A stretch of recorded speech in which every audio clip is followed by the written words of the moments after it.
welcome back. Yes. Now, the Jakarta cafe scene has taken off in an incredible way, and 5 years ago, there were only a handful of cafes, and the idea of good coffee was actually dominated by chain cafes. Yes, but lately the cafe business here has been mushrooming as coffee shops become popular hangout spots for both young and old, and they promise comfortable seatings, Wi-Fi, food, but do they have a good coffee? Well, to talk to us more about that, today we have Franky Angkawijaya. He is from Esperto Barista course. Good morning, Mr. Franky. Good morning. How are you this morning? Great, thanks. Have you had your coffee yet? Yes, that was the question that I was meaning to ask. Not yet. It's like a bit early. After this, I'm going to have some coffee. Yeah. Coffee. All right, now we talk about coffee in Indonesia, and it's been mushrooming recently. It's been going on for quite a long time, True. yeah? Yeah. For how long right now has the hype for coffee shops been The hype going? of coffee shops, yeah. As you said, it was like 5 years. Been 5 years that it's been booming, actually. Right. Yeah, because the traditions, actually the new wave in drinking coffee, it started to come into Indonesia, but 11 years ago. Okay. 11 years ago. Yeah, they started to introduce new ways in Making coffee. making and drinking coffees. But Sort most of it basically is a franchise, right? For example, like nowadays, we mentioned about 5 years ago, they start opening new cafes Exactly. or coffee It's shops. just a traditional, I mean, like sitting alone cafe, independent cafe. Independent cafe. Okay. Independent coffee shops, that's what we call. So during 5 years, like people start to do artisan coffee, Yeah. where they actually goes into more personalized and more details. Okay, in the sense of details, what is details? Yeah, mean? can explain Details to means us. like they use specialties coffees, I and then see. after that, the way in making coffees more into there are many ways, such as manual brews. Okay. They use machines, traditional machines, manual machines. Okay. It's sort of like history been repeating, where actually now, if you see in the big chain, they use mostly they use sort of like almost fully automatic machines. Right, Yeah. that is true. But now when you go to traditional cafe like independent coffee, they use manual machines, Okay. semi-auto machines, So more they- into applications. So they go back into the old traditional way The of original making way. coffee. Yes, where actually they go back into the traditional, but they give some They improvement. innovate They something, improvise. Okay. Improvise in making the coffee. And you mentioned also there's a new way of drinking the coffee, actually enjoying the coffee. Yes. Now, what's the difference though? back The then? difference actually comes from the details, where Okay. they actually concerns more from the beans itself. The beans. Okay. So it comes back to the farm. Okay. So they goes It comes from where they're from, basically, where right? they're from, Okay. how they actually process it. Okay. They actually educate the market, Okay. where this is what you drink, this is how it been processed, and this is how we do it to make the coffee to get into your cups, and this is how it's actually supposed to taste. But when you mention how to make a coffee, for example, the now machines or the original mentioned, is it different when we taste the coffee? As compared to using machines. Yes. Yes, you can definitely. You can tell the definitely- difference. You can tell the difference. Where because of course details give you differences. Yeah. Okay. Yes, when actually you put your passion into it when you make it, Okay. you put your full concentrations, and then you get what you get extra actually All right. in the And cup. what's the scene like here in Jakarta, especially when it comes to coffee places or cafes? It is booming actually in Jakarta, Still? as you said. Yeah, Yeah, still, yeah. People are I would still say coming up. I would say the road is still Okay. long. Okay. It's just been started. Okay. And Right. Indonesia is a big country, Yeah. and it's not just happening in Jakarta. It's happening everywhere, all in Yeah. the 5 major big cities like Okay. Medan, Surabaya, Bali, Bandung. Makassar, Bandung. Now it seems like Central Java, Yogyakarta, Semarang, especially Jogja. It's like almost everywhere. Well, where you can see actually it's a very traditional cities. Yeah, but, that's right. but when you said also it's booming also, is it because now we know we have different type of coffee beans, or because they're selling the atmosphere or The scene itself, basically. No, actually, the people who actually owns the cafe now, they are young generations. Okay. Young generations get a lot of, normally they are higher educated people. Okay. From there, then they get a lot of information where they know now, actually we are the fourth largest coffee producer. So actually, yeah. Okay. So they can source the product locally. So it is easier. It's and easy, and there's a lot of local and then products now yes, as well. so it is easier to access to the beans. In terms of, let's say, preference from consumers, Yes. do you say there's a difference in the big cities throughout Indonesia? Yes, of course, because it comes from traditions. So normally what kind of coffee that place actually drinking, then yes, then normally they would goes into that kind of taste. But for us to introduce our new taste, then we need to educate them. So let's say you want to bring a new kind of beans, then you actually need to do some promotions inside the store just to inform them what kind of beans you are serving, and then what kind of taste it will actually give it. But to educate ourselves, do we need to go to a school outside of Indonesia, or now Barista we have, course. the barista, or we have classes here in Indonesia or in Jakarta? We do have class, yes. So there are few schools now, of course, yeah. As actually we are the first one to open our school.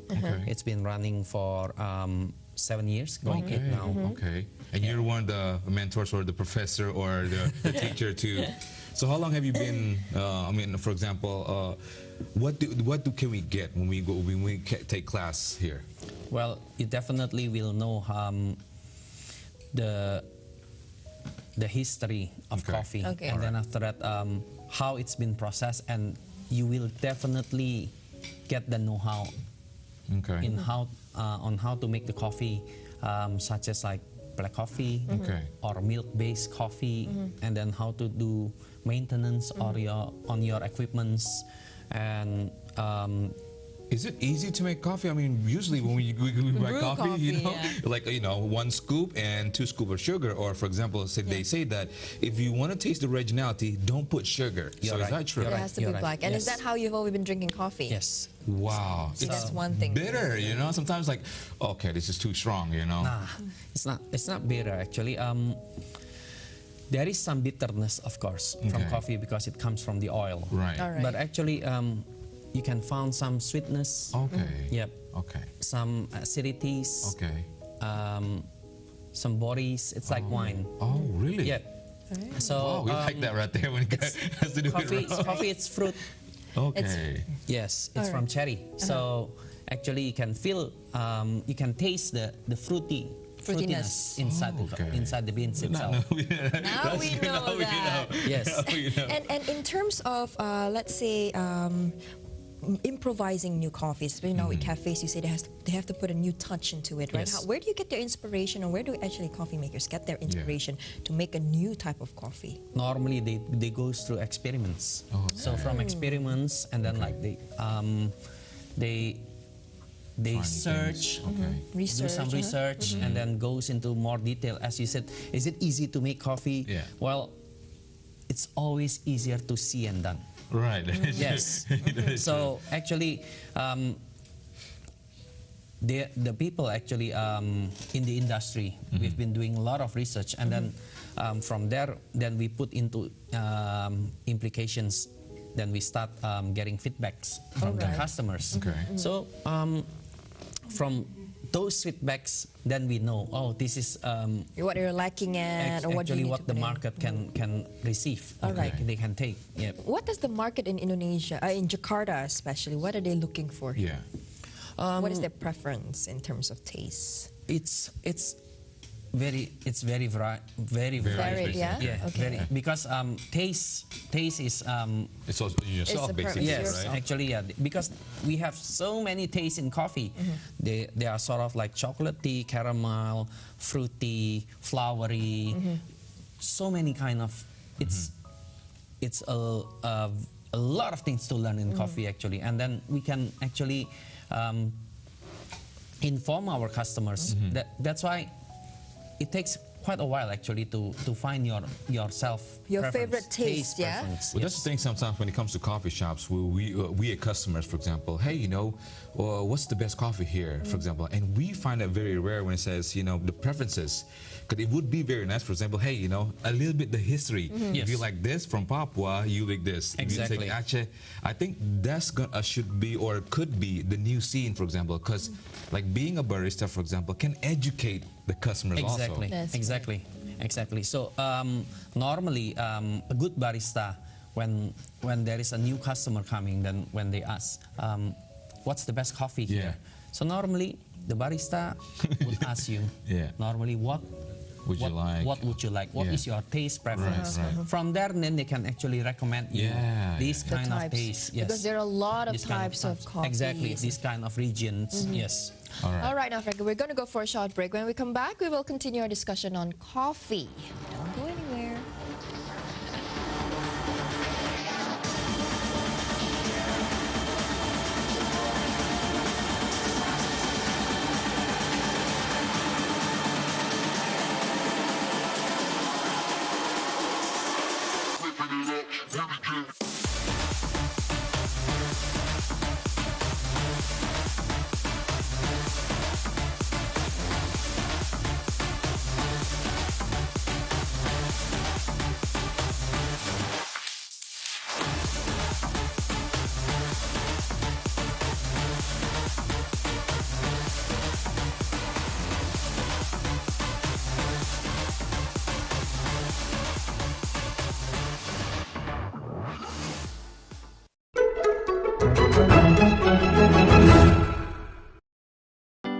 How is it like to live on a treetop?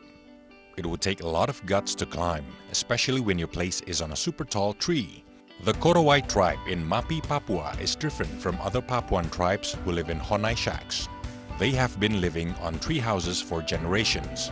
The Korowai tree house is built on trees standing 15 to 50 meters tall. The houses are made of wood and rattan from nearby forests and swamps and constructed with traditional hunting tools. The higher the house from the ground, the safer the inhabitants feel as they are away from evil spirits and war among tribes.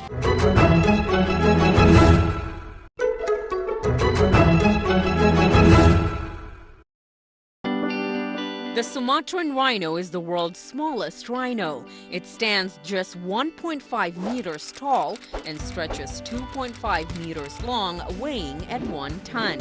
Compared to the Javan rhino standing 2 meters, stretching 4 meters, and weighing 1.5 tons.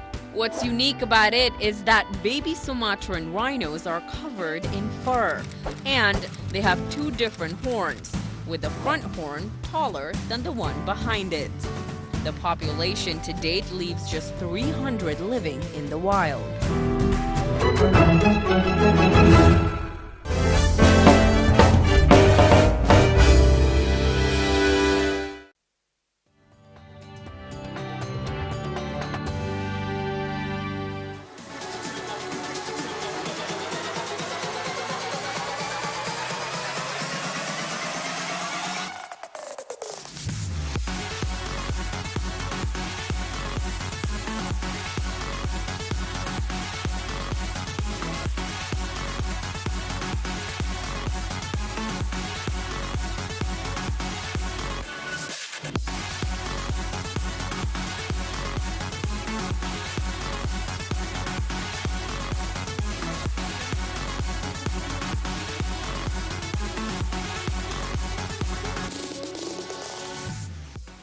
And welcome back. Still talking about coffee. And, you know, we mentioned about coffee scene in Jakarta. It's growing so quickly. Is it become of a lifestyle here nowadays? Or for example, it's like, hey, you know, just only for coffee lovers?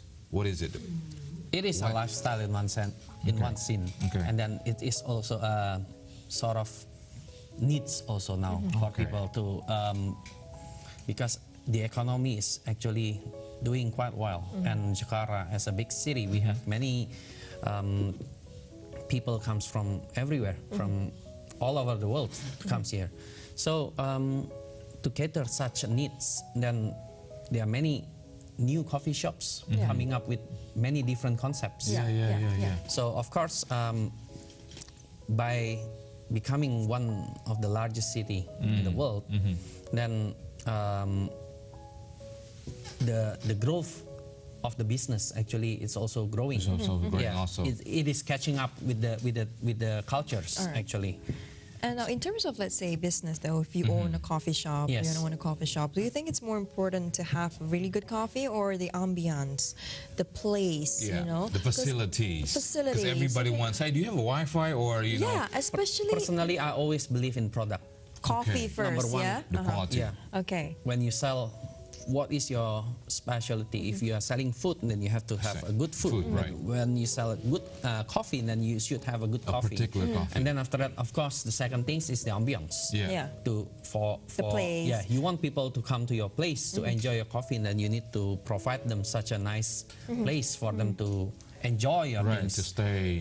To stay, and then to give facilities, basically. And then it's become extra value added for the places. And what about youngsters who are now also getting into, you know, coffee, becoming, you know, they enjoy coffee, they enjoy going to coffee shops with friends maybe. Do you think they would aim more on learning a knowledge about coffee, or do you think they just, you know, aim for that place? Instead of just hanging out, they're also learning things, because a lot of new coffee shop that is coming up is also trying to educate their customers to inform them about the actual product, what they are selling. So coffee shops around the cities actually become sort of like a small school. All right. Where you go, because they normally sell different type of coffee. So when you go to different kind of coffee shops, then you see different kind of coffee, and then you learn. Right. Which one is good? Or if you want to get cappuccino or this, you go to this place, and basically something particular, right? Exactly. Then if you want to drink, this from this coffee, from these coffee shops, this region is very good. From this coffee shop, this region is very good. Then you learn a lot of things. And as far as yourself, for example, what are your favorites? Top 5 coffee, you know, we mentioned about from Papua or from East Java. Do you have any particular favorites since you're a coffee lover? For me, I love coffee from Lombok. Why is that? Interesting. Is it because because the aroma, and then the taste, it's very easy to accept as my preference. I love something quite medium bodied, and then after that it tastes quite sweet. So it's actually come from Rinjani. Very nice. What about competitors, though? You mentioned as well, it's booming here. You know, a lot of people are coming up with cafes, and I'm pretty sure, you know, they definitely did have to do research on which cafes has which one. And how do you do that, though, in terms of, you know, standing out in the crowd? Of course. What has to be the essence there? The essence, number one, the product, and then after that, the locations for your. Has to be strategic, certain locations. You need to find the right locations, because by having the right locations, then you can actually position yourself. You can position yourself. Which market are you aiming at? And then from there, you can start doing business studies. You can start making analysis and then budgeting to actually put your dream into reality for those target market. But for example, there are so many shops, also cafe shops, they open and then they don't exist too long. Why is that? Because I would assume it's a wrong calculations. Yes, miscalculation. Wrong locations, miscalculations. Right. And in terms of, let's say, places to go in, let's say, cafes in Indonesia, the market. Now, would you say that people here are aiming for which market when coffee shops are opened?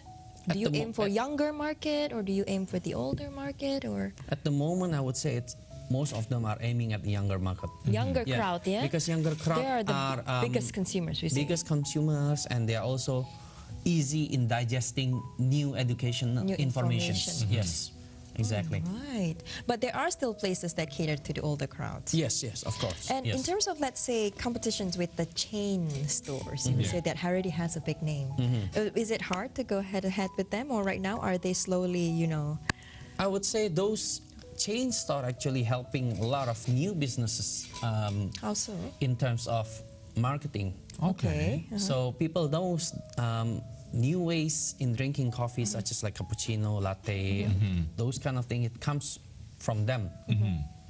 So being small does not mean you are going to being eliminated. But actually being small, if you are really good in it, then you'll stand out from the crowd actually. So they have their own market.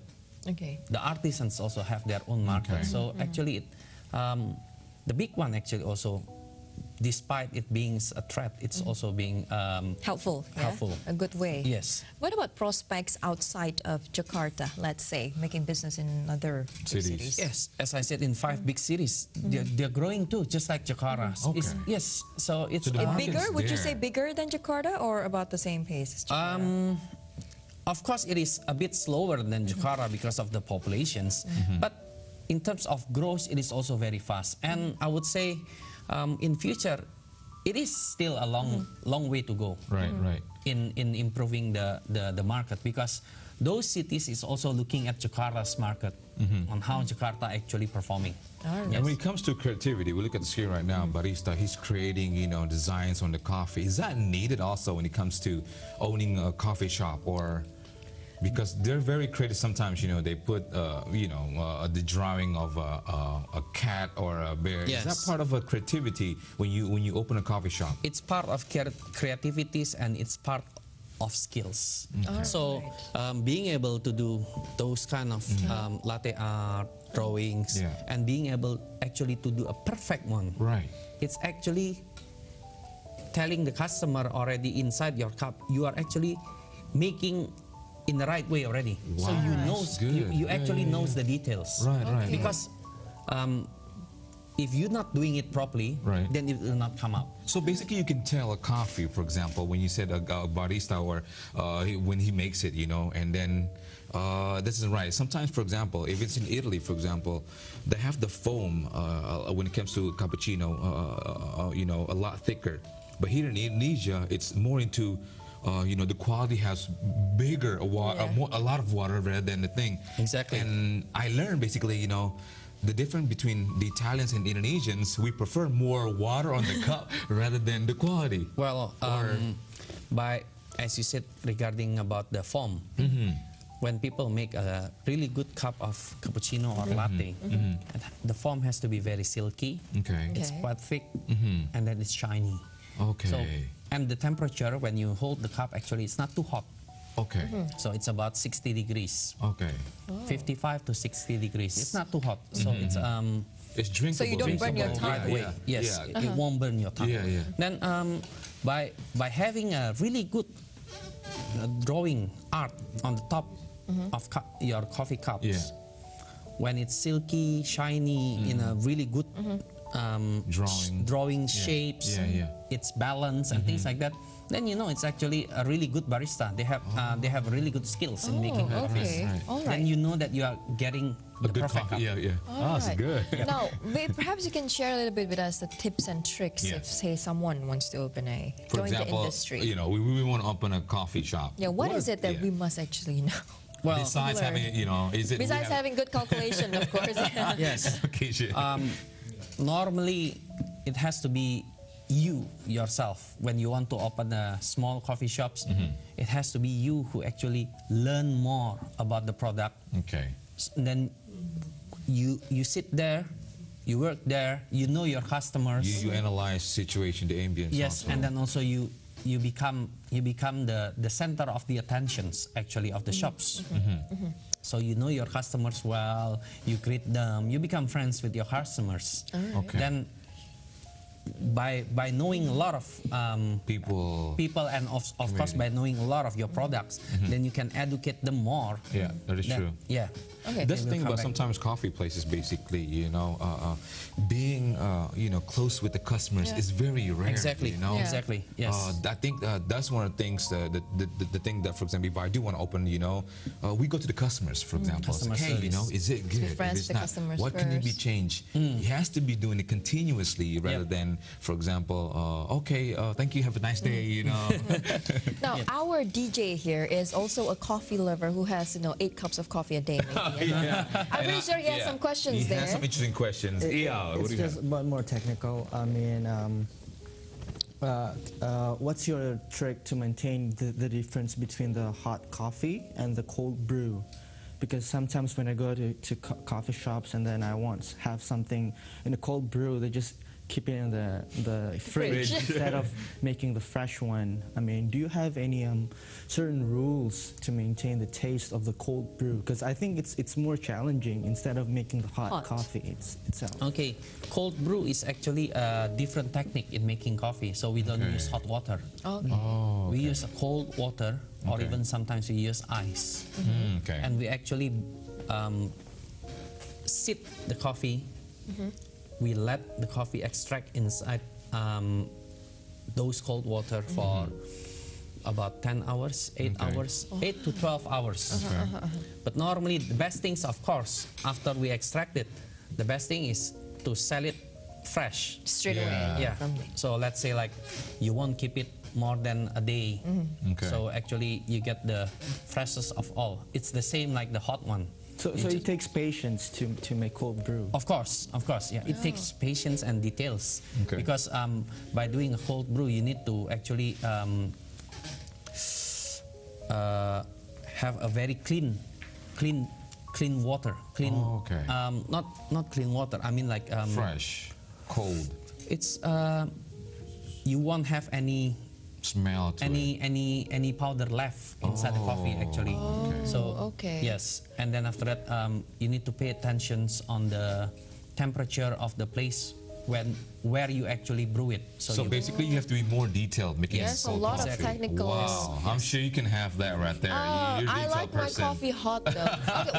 Okay, very quick questions. Here we are running out of time. In Indonesia, do people prefer cold coffee or hot coffee? hot. Hot, yeah? Yes. I'm Indonesian. You're Western. All right, Well, thank you very much, Franky. Thank you so much. Thank you very much. Thank you so much. And after the break, we have updates on what's going on here and the world. Next on our news flash with Ihsan Karim. We'll be right back.